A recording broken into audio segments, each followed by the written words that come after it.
Chris the Nightmare Ariola, and you're watching Mission Boxing Today on YouTube. Heavyweight boxing fans, what's the deal? So December 14th on Twitter, MMA Boxing Talk, he asked a question and he mentioned me with some other YouTube uploaders. He was asking, how was Lennox Lewis undisputed if he never won the WBA strap? And then he also went on to ask, when did the WBO become legit? Yeah, when was it a credible title? Well, Lennox, the criteria was different when Lennox was fighting. The only thing you needed to have was the WBC, the WBA, and the IBF when Lennox was fighting.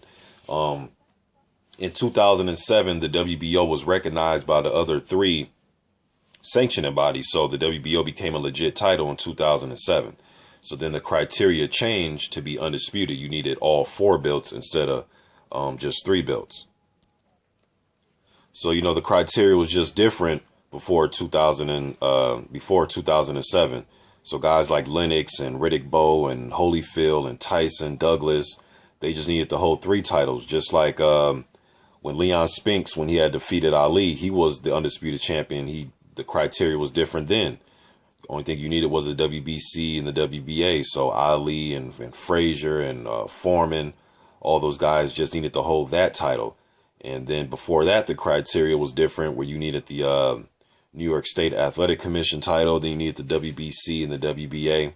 It's just the criteria has changed. And then when guys like Floyd Patterson and Marciano and Joe Louis and Max Baer and Ezra Charles and Walcott, all those guys, only thing you needed was the NBA, which is the WBA, and the New York State Athletic Commission title.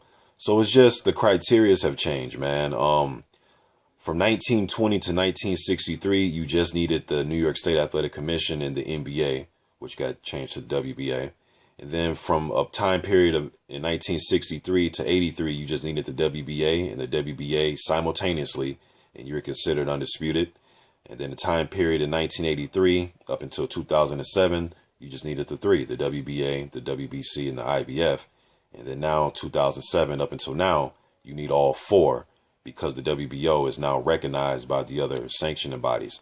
And I believe, is it Jermaine Taylor? I believe, although it's a middleweight, but I believe Jermaine Taylor is the last guy to hold all 4 titles. The night he won all of them from Bernard, because Bernard had beat he beat De La Hoya, and De La Hoya got that gift decision against Felix Sturm. And when Bernard beat De La Hoya's WBO title was on the line. And Bernard was the first guy to hold all 4 titles. And then the night he lost to Taylor was the last one. So, yeah, man, that's it. I'm out.